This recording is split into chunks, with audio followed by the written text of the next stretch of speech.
Well, I just made an LED light and a switch for my miter saw to help me line up my cuts. So let me show you how to make it.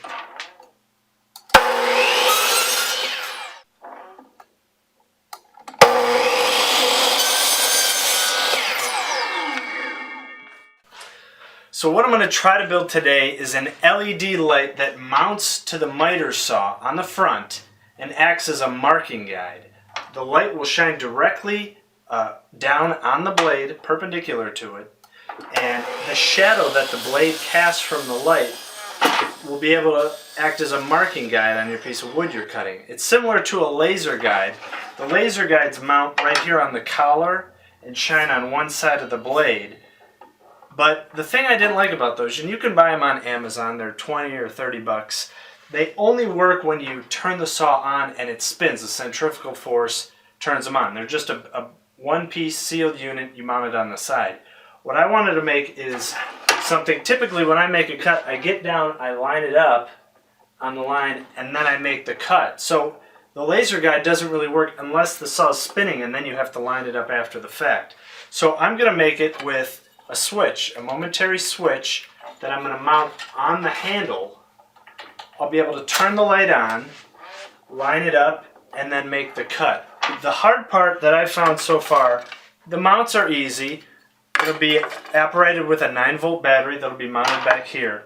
The hard part is right here on the end of the saw, because you have to make a mount for whatever light you're going to use. Now, two options for LED lights. You could get a small LED, or you could get a cheap Harbor Freight, one of those free flashlights, take the inside out. The problem with this is it's a little bit too big, at least for my DeWalt saw. It seems like there's a lot of room here, but when this comes down, it's tight at the top, and there's not enough room for this to sit, the front part.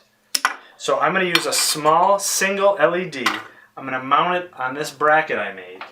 It's going to have to be really low profile to sit just in front of the blade and shine down at about a 30-degree angle. So when this comes down, it will be shining down on the blade, down at the wood. The ways I'm going to mount it, I was thinking originally using just a baling wire and wrapping it around, but then I thought I have a really nice hot glue gun. I'm going to use that to just put dabs on here. In case it doesn't work, I can always take the hot glue off. This is not a permanent, something permanent where I'm drilling holes. So that's how I'm going to mount the switch and the wires and the battery, and the main thing is this mount. This will be hard to mount right here on the front, tight to the guard, underneath this plastic guard, and be able to shine down on that blade. Other than that, it's basically just a light. And if you want to test this out, all you have to do is take a flashlight, shine it down on the blade, and you'll see if you shine it at the right angle, it will make a shadow on your board. So that's my goal.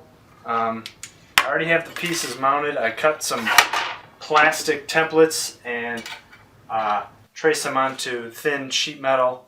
And these are the two brackets I have. Just a simple push button.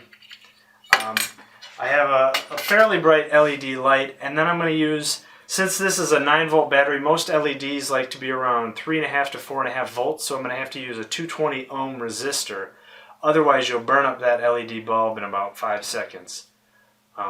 So that's all the parts. It's not complicated at all, except for this mount right here. So we'll see how it goes when I mount this all up.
Here's just a little holder I made for the 9-volt battery. It's just a piece of duct tape turned inside out. The battery just slides in there.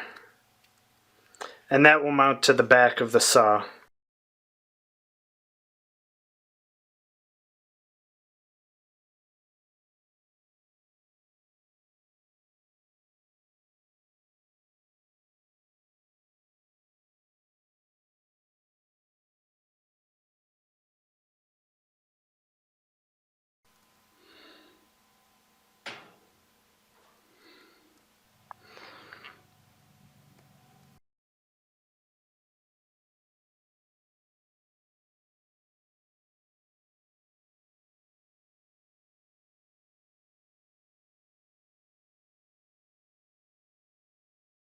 Well, as is always the case with these projects, I screwed up.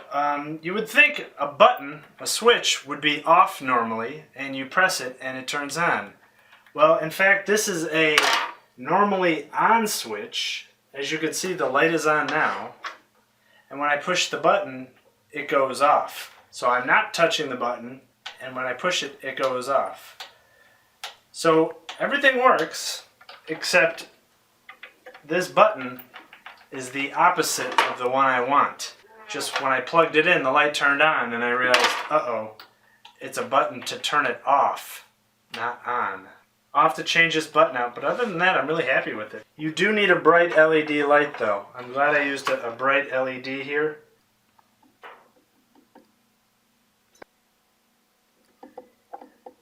Well, temporarily, I found a switch that'll work. It's a rocker switch from an old, I think, arcade button. It's the bottom part of an arcade button.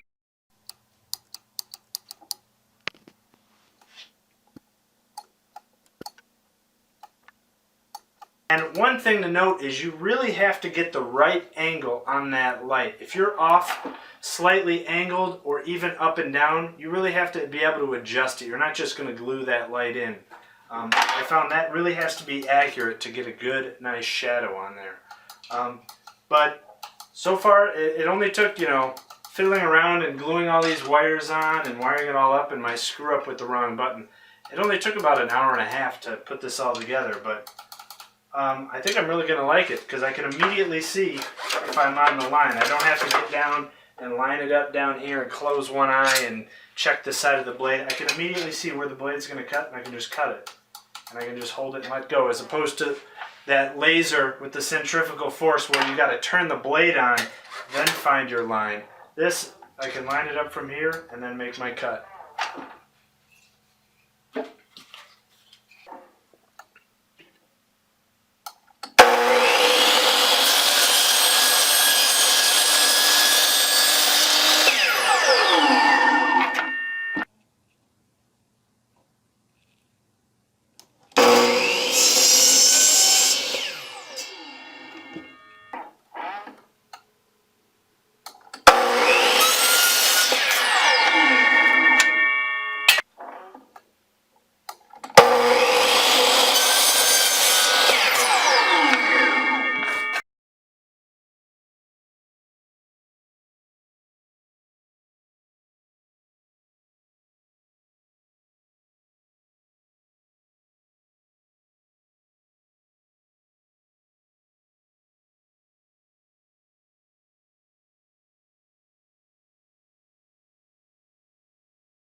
Well, I hope you liked the video you just watched. If you did, feel free to subscribe by clicking the button on this side.